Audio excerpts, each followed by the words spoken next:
आइए, आज का टॉपिक है हम लोग का क्या, शाहजहां यानी मुगल साम्राज्य का चल रहा है, जिसमें कि लगभग आज शाहजहां और औरंगजेब दोनों को पढ़ लेंगे।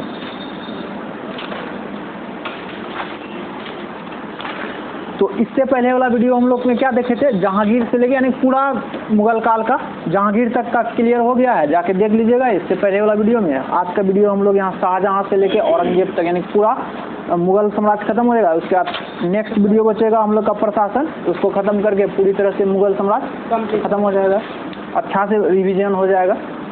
तो आइए, आज का हम लोग देख रहे हैं शाहजहां। जहांगीर के बाद मुगल साम्राज्य के सिंहासन पर कौन बैठा? तो शाहजहां बैठा था। जोधपुर के शासक मोटा राजा उदय सिंह की पुत्री जगत गोसाई के गर्भ से 5 जनवरी 1592 को खुर्रम यानी कि इसका बचपन का नाम खुर्रम था का जन्म लाहौर में हुआ था। उसके बाद 1612 में खुर्रम का विवाह आसफ खां की पुत्री अर्जुमंद बानो बेगम से हुआ। मतलब इसकी पत्नी का नाम क्या हो गया, अर्जुमंद बानो बेगम, और माता का नाम जगत गोसाई, और पिता का नाम हो गया जहांगीर हो गया।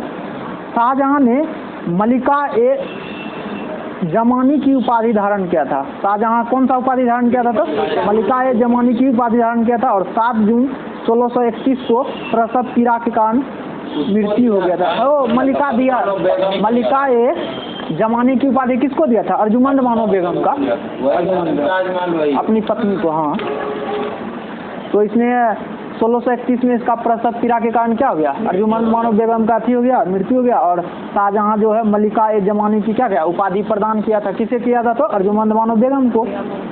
उसके बाद 4 फरवरी 1628 को शाहजहां आगरा में अबुल मुजफ्फर साहबुद्दीन मोहम्मद साहिब किरण ए सानी की उपाधि प्राप्त कर सिंहासन पर बैठा। मतलब 1628 में तो गद्दी पर बैठा था, लेकिन बहुत बड़का लंबा नाम है उपाधि का, अबुल मुजफ्फर साहबुद्दीन मोहम्मद साहिब किरण ए सानी। इतना लंबा, लगभग 1 लाइन का उपाधि लेता था ये लोग। शाहजहां ने आसफ खां को वजीर का पद और महावत खां को खान खाना की उपाधि दिया था। शाहजहां जो किसको, आसफ खां को वजीर और महावत खां को खान खाना। इसने नूरजहां को 2 लाख रुपये प्रति वर्ष की पेंशन देकर लाहौर जाने दिया था। उसके बाद 1645 में उसकी क्या मृत्यु हो गई थी। नूरजहां यानी किसका पत्नी था? जहांगीर का पत्नी नूरजहां था। उसको यानी कि उसको क्या पेंशन देकर लाहौर जाने दिया, और जिसने कि 1945 में उसका 1645 में इसका मृत्यु हो गया। क्या अपनी बेगम मुमताज महल की याद में शाहजहां ने ताजमहल का निर्माण आगरा में उसकी कब्र के ऊपर जो है करवाया था, यानी जहाँ पे उसको दफनाया था उसी की कब्र पे ही जो है ताजमहल बनाया है आगरा में। उस्ताद ईसा ने ताजमहल का रूपरेखा तैयार किया था। उस्ताद ईसा क्या कराया था? डिजाइन। उसके बाद ताजमहल का निर्माण करने वाला मुख्य स्थापत्य कलाकार बोलेंगे तो उस्ताद अहमद लाहौरी। मिस्त्री यानी कि हो गया कलाकार उस्ताद अहमद लाहौरी, और डिजाइन इंजीनियर हो जाएगा कौन? उस्ताद ईसा। उसके बाद मयूर सिंहासन का निर्माण शाहजहां ने करवाया था। मयूर सिंहासन भी था, कौन कराया था? काटा होगा, क्या बोले?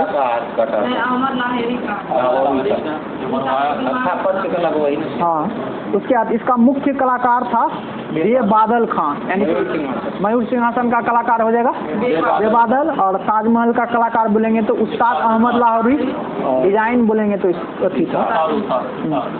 उसके बाद बादशाह के सिंहासन के पीछे पित्रादुरा के जुड़ाव काम की एक श्रृंखला बनाई गई थी, जिसमें पौराणिक यूनानी देवता असर्फियों को वीणा बजाते हुए चित्रित किया था। पुरानी आर्फियस यानी वही असरफी सर नहीं होता उस टाइप का, उसका नाम हो गया आर्फियस, एक यूनानी देवता जिसमें वीणा बजाते हुए, जैसे सरस्वती माँ नहीं होता वीणा बजाते हुए, तो ये आर्फियस कहाँ का देवता था? यूनानी देवता। इसी में इसका चित्रण भी किया है। तो कौन सा? मयूर सिंहासन में पित्रादुरा के रूप में, यानी उसमें होता क्या, खोद के वही पत्थर में, वाइट पत्थर में रंगीन पत्थर को सेट करने का कला को पित्रादुरा। और पित्रादुरा का सबसे पहले कौन सा मकबरा में हुआ था? एतमादुल्ला का मकबरा कब? 1626 में। और उसको कौन करवाया था? तो वही नूरजहां ही करवाया था, उसका पत्नी। उसके बाद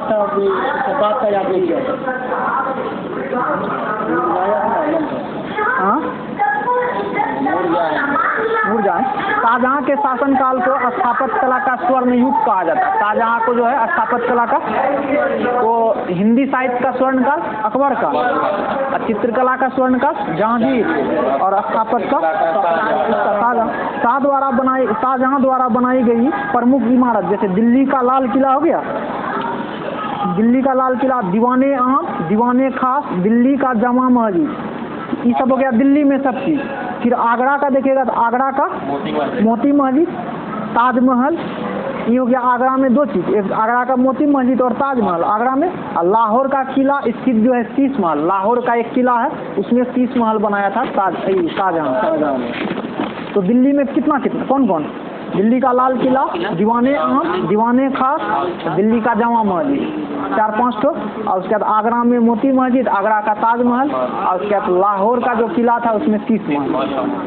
नोट में हुमायूं के मकबरा को ताजमहल का पूर्ववर्ती माना जाए, मतलब उसी के डिजाइन पहले बन गया था और उसी के डिजाइन पे बाद में ताजमहल बनाया शाहजहां। शाहजहां ने 1632 में अहमदनगर को मुगल साम्राज्य में क्या मिला लिया। शाहजहां ने 1638 में अपनी राजधानी आगरा से दिल्ली लाने के लिए यमुना नदी के दाहिने तट पर शाहजहानाबाद की नींव रखा था। शाहजहानाबाद का नींव कौन रखा था? शाहजहां। कौन सा नदी के दाएं तट पर? यमुना नदी के। फिर राजधानी आगरा से दिल्ली लेके आ गया था। आगरे के जामा मस्जिद का निर्माण शाहजहां की पुत्री जहां आरा ने करवाया था। आगरे में जो है ना जामा मस्जिद का निर्माण कौन कराया था? शाहजहां की पुत्री जहां आरा।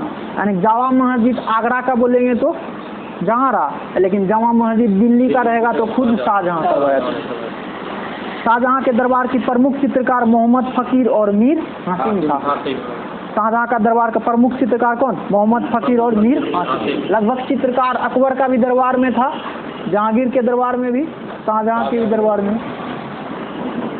उसके बाद लेकिन सबसे ज्यादा चित्रकार किसका? जहांगीर का दरबार में। जहांगीर को चित्रकार के बारे में बहुत ज्यादा बारीकी से जानकारी था ना, आँख कोई और बनाया, भौं कोई और बनाता तो वो भी पकड़ लेता था। शाहजहां के दरबार में वंशीधर मिश्र और हरिनारायण मिश्र नाम के 2 संस्कृत कवि थे। 2 संस्कृत कवि कौन कौन? वंशीधर और हरिनारायण मिश्र। शाहजहां को संगीतक मतलब लाल खां को गुण समंदर की उपाधि एवं संगीतक जगन्नाथ को हिंदी का कवि भी था, यानी हिंदी का भी कवि था जगन्नाथ जी को महाकवि राय की उपाधि दिया था। जगन्नाथ को महाकवि राय और इसको लाल खां को हो गया गुण समंदर की उपाधि दिया था। इस संगीतज्ञ के साथ साथ हिंदी कवि भी था। कौन? जगन्नाथ।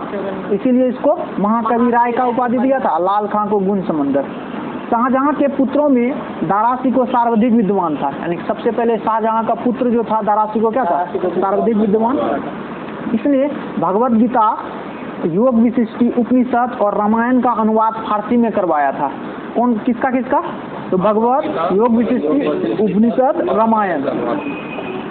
इसने सर-ए-अकबर मतलब महान रहस्य, सर-ए-अकबर का हिंदी अर्थ क्या होता है? महान रहस्य नाम से उपनिषद का अनुवाद कराया था। उपनिषद का किस शीर्षक से अनुवाद कराया था? तो सर-ए-अकबर। दारासी को कादरी सिलसिले से मुल्ला साहब बदख्शी का शिष्य था ना।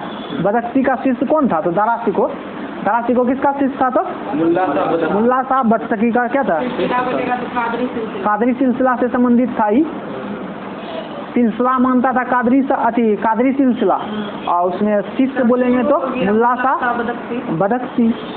शाहजहां ने दिल्ली में एक कॉलेज का निर्माण कराया एवं दारुल बक्का नामक कॉलेज का मरम्मत कराया था। दिल्ली में एक तो कॉलेज का निर्माण और उसके बाद दारुल बक्का नामक कॉलेज का मरम्मत कराया था। कहाँ? तो दिल्ली में। सितंबर 1657 ईस्वी में शाहजहां के गंभीर रूप से बीमार पड़ने और मृत्यु के अफवाह फैलने के कारण उसके पुत्र के बीच में क्या हो गया? उत्तराधिकार का युद्ध प्रारंभ हो गया। उस समय सूजा बंगाल, मुराद गुजरात एवं औरंगजेब दक्कन का शासक था। नहीं, अलग अलग प्रांत में दे दिया था बांट के। शाहजहां एकदम दिल्ली में था, लेकिन यहाँ सूजा कहाँ का था? तो बंगाल का। मुराद हो जाएगा गुजरात और औरंगजेब दक्कन का। तो प्रत्येक इसका पुत्र में क्या हो गया? उत्तराधिकारी का युद्ध हो गया था। कारण था क्या? बीमार था और अफवाह फैल गया था कि मर गया, उसी के बीच में हो गया। 15 अप्रैल 1658 में दारा और औरंगजेब के बीच जो है धर्मट का युद्ध हुआ था। किसके किसके बीच? दारा और औरंगजेब के बीच। कब? तो 15 अप्रैल 1658 को, जिसमें दारा क्या हो गया? पराजय हो गया। तामूर का भी युद्ध हुआ था 1658 में, लेकिन मई में दारा और औरंगजेब के बीच में हुआ। इस युद्ध में भी दारा क्या हुआ? हार हुआ। उत्तराधिकार का अंतिम युद्ध देवराई की घाटी में मार्च 1659 को हुआ। इस युद्ध में दारा पराजित होने पर इसे इस्लाम धर्म की अवहेलना करने के अपराध में जो है 30 अगस्त 1659 को हत्या कर दिया और दारा सिकों ने अपना निर्वासित जीवन अलवर राजस्थान के जो है कंकबाड़ी किला में बिताया। इसी किला का निर्माण जय सिंह गुप्त ने कराया था। यानी कि जिस किला में जो है वो जो है दारा सिकों जीवन निर्वाह कर रहा था, उसको बनाया था कौन? तो जय सिंह, जो कि इसका कहाँ है? राजस्थान में। औरंगजेब का नाम कौन? जय सिंह। जय सिंह गुप्त तो वो शासक था। जय शिवाजी को अति किया था, पराजित किया था। सवाई राजा जय सिंह पता नहीं। हाँ, इसका जो था अब अथी वो जो शिवाजी और जय सिंह के बीच जो अथी पुरंदर की संधि हुआ था। हाँ, औरंगजेब का ही था, इसलिए तो पुरंदर की संधि हुआ था ना 1665 में हुआ था ना पुरंदर की संधि। शिवाजी और जय किला की आवाज़ ले लिया था। लेकिन अब यहाँ देखते हैं क्या, तो युद्ध हो गया कौन कौन? एक तो सामूरगढ़ का युद्ध 58, फिर धर्मट का हो गया, तो उसके बाद सामूरगढ़, उसके बाद देवराई का घाटी 59 में, देवराई घाटी में मृत्यु हुआ। जिसमें इसमें इस युद्ध में क्या दारा को पराजित हुआ और उसे इस्लाम धर्म के अवहेलना के विरुद्ध में उसका अपराध जिसमें कि हत्या कर दिया गया।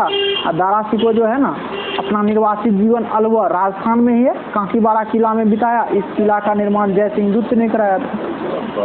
शाह बुलंद इकबाल किंग ऑफ लॉफ्टी,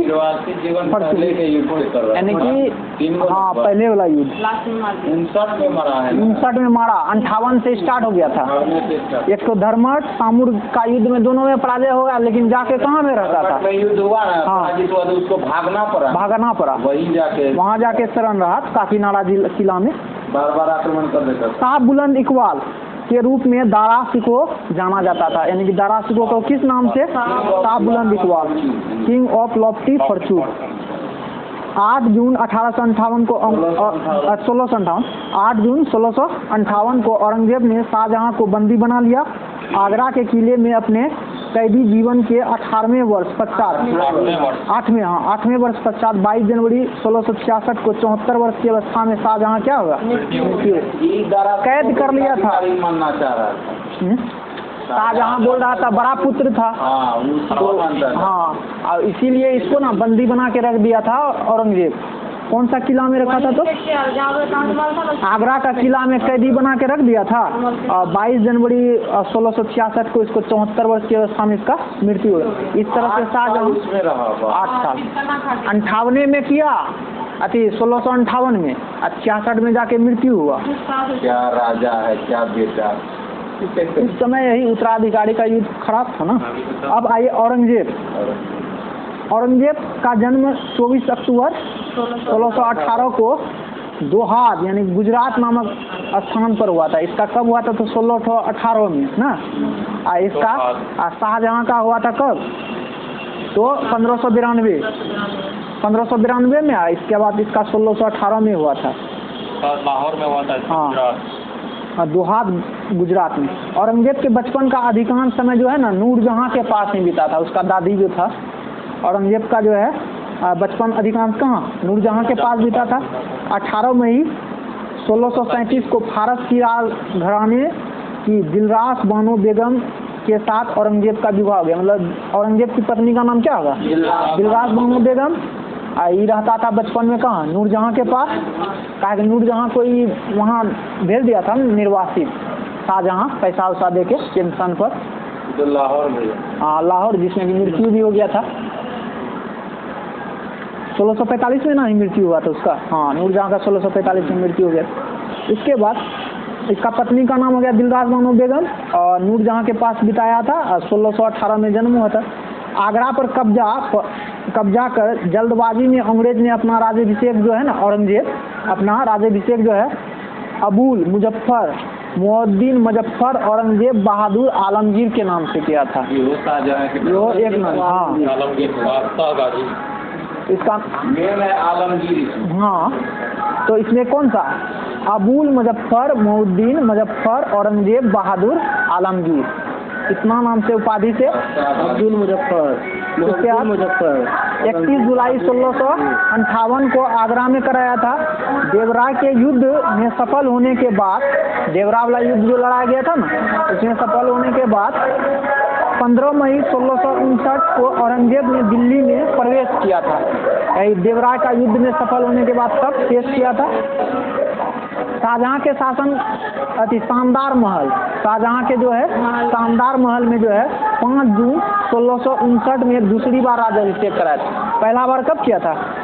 31 जुलाई 1668 को, 1658, 31 जुलाई 1658। पहला हुआ दूसरा हुआ 1659 में वाली 15 मई को तो प्रवेश किया। तो एक साल हो गया ना, 31 जुलाई 1658, उसके बाद 5 जून 1659, मतलब एक साल का डिफरेंट में जब ये क्या गया देवराय वाला युद्ध जीत लिया था तब दूसरा बार किया था। अब यहाँ देखते हैं औरंगजेब के गुरु कौन था? मीर मोहम्मद हकीम, यानी किसका शिष्य हो गया? मीर मीर मोहम्मद हकीम। और जो है वो दारा सिकोह किसका शिष्य था? कादरी सिलसिला का में था, गुरु का नाम था मुल्ला साहब बदख्शी। हाँ वही बदख्शी। उसके बाद इसका देखते हैं, जय सिंह और शिवाजी के बीच पुरंदर की संधि। हाँ, औरंगजेब सुन्नी धर्म को मानता था। जय सिंह एवं शिवाजी के बीच पुरंदर की संधि कब हुआ था? 22 जून 1665। औरंगजेब सुन्नी धर्म को मानता था, उसे जिंदा पीर कहा जाता। औरंगजेब किस को मानता था? सुन्नी धर्म को, और जिंदा पीर कहा जाता था। और पुरंदर की संधि हो गया 22 जून 1665 को। मई 1666 को आगरा के किले के दीवान आम में औरंगजेब के समक्ष शिवाजी उपस्थित हुए थे। यही जो है ना, औरंगजेब 1666 में औरंगजेब के सामने समकक्ष में थी। आगरा का किला था ना, दीवान आम में उपस्थित हुआ।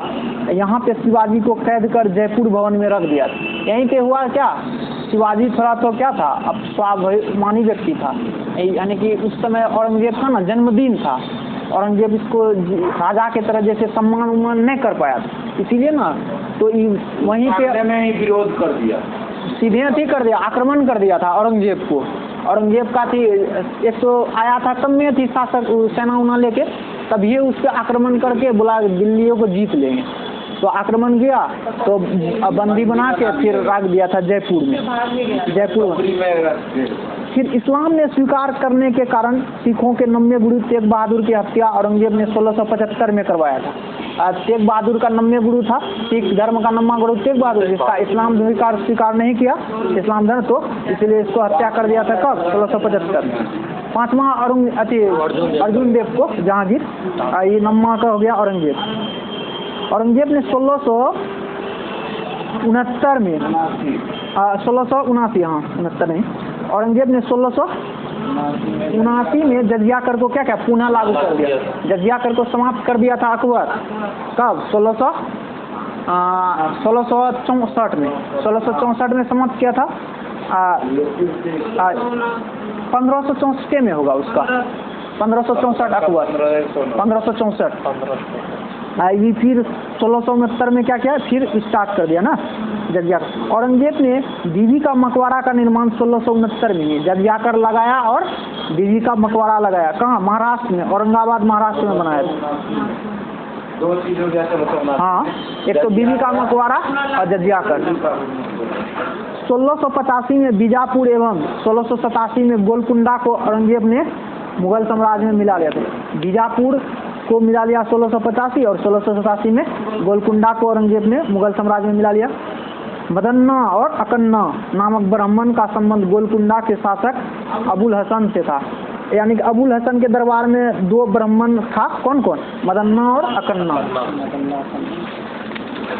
औरंगजेब के समय हुए जाट विद्रोह का नेतृत्व गोकुला एवं राजा राम ने किया था।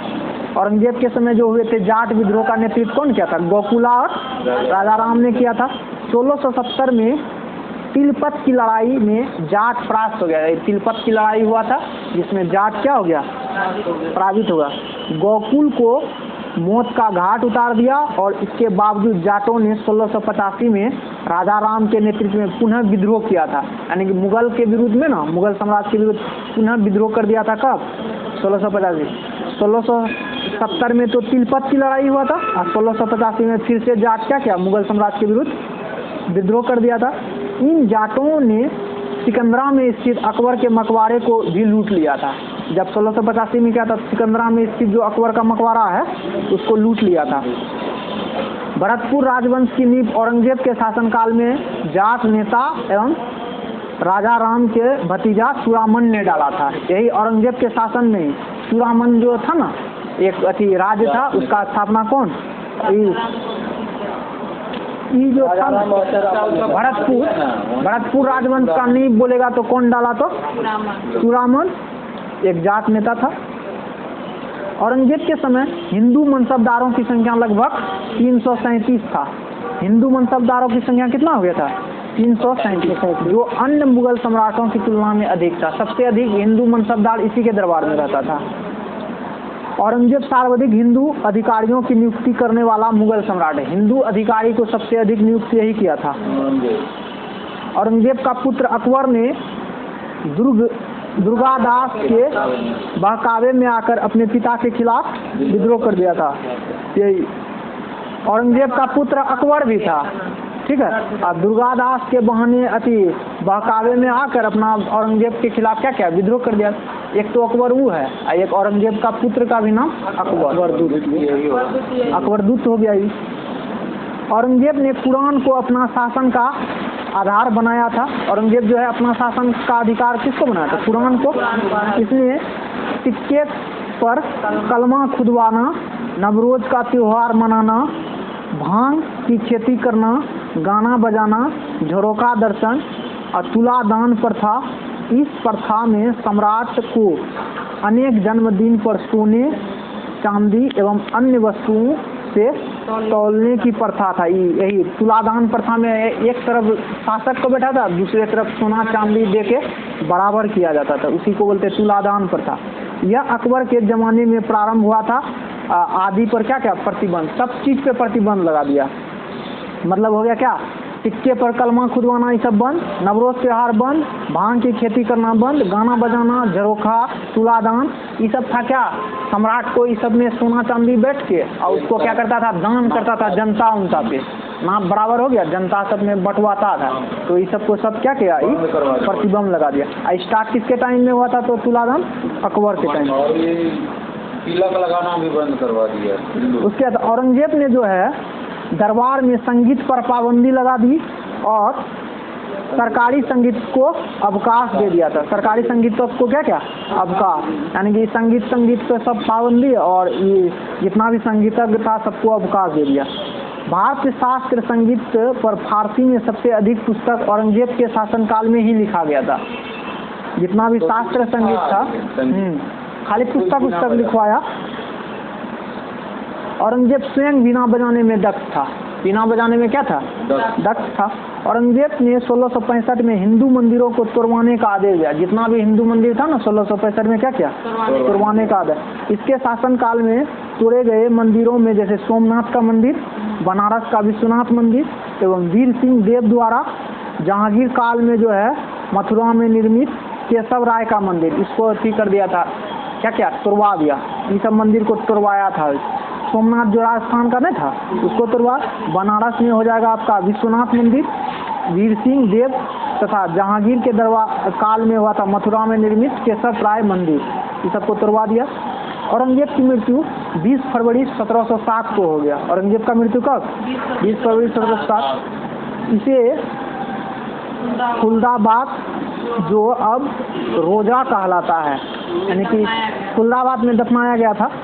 औरंगजेब के समय सूबों की संख्या कितनी थी, 20। औरंगजेब के समय सूबों की संख्या 20। औरंगजेब दारुल हब, काफिरों का देश को दारुल इस्लाम, यानी कि औरंगजेब दारुल हब हो गया काफिरों का देश, दारुल इस्लाम हो गया इस्लाम का देश में परिवर्तित करने को अपना महत्वपूर्ण लक्ष्य बनाया। मतलब काफिर उफिर जो इधर उधर से बस के या दूसरा धर्म को मानता था उसको काफिर बोलता था, और उसको सबको क्या दारुल इस्लाम में कन्वर्ट करने का ये लिया था लक्ष्य। नोट में औरंगजेब के शासनकाल में मुगल सेना में सर्वाधिक हिंदू सेनापति था। यही औरंगजेब के शासनकाल में ही मुगल सेना में क्या था? सर्वाधिक हिंदू सेनापति। फ्रांसीसी यात्री फ्रैंकोइस बर्नियर औरंगजेब का चिकित्सक था। औरंगजेब का चिकित्सक कौन? बर्नियर हो गया, फ्रैंकोइस बर्नियर। इस तरह से हम लोग का क्या शाहजहां और अकबर का शासनकाल पूरा समाप्त हो गया। कौन कौन क्या हो गया। अब नेक्स्ट क्लास में हम लोग देखेंगे मुगल शासन का व्यवस्था। तो इस तरह से वीडियो शेयर वेयर कीजिएगा, और पसंद आएगा तो लाइक भी कीजिएगा, और नए रहिएगा चैनल को सब्सक्राइब कर लीजिएगा। क्या अभी पूरा लुसेंट का कंप्लीट सीरीज चला रहे हैं हम लोग, तो इसमें हम लोग और एक क्लास लगेगा। ये जो क्या हो गया, मुगल साम्राज्य समाप्त हो जाएगा, मतलब पूरा मध्यकालीन भारत समाप्त हो जाएगा, मध्यकालीन भारतीय इतिहास। ऐसे वीडियो से आप घर पर बैठ के हाँ, डिस्कशन आराम से कर सकते हैं, मतलब जो होता है फायदा उठा सकते हैं। जैसे हो गया क्या, जो गांव में रह रहे हैं या कोई लॉज में है जहाँ पे अच्छी ग्रुप डिस्कशन के लिए लड़का सब नहीं मिल रहा, तो आराम से इससे जुड़ के आराम से डेली का डेली अपना कर सकता है। बस क्या अच्छा से हो जाएगा, वही होता होगा, वही फीलिंग होगा।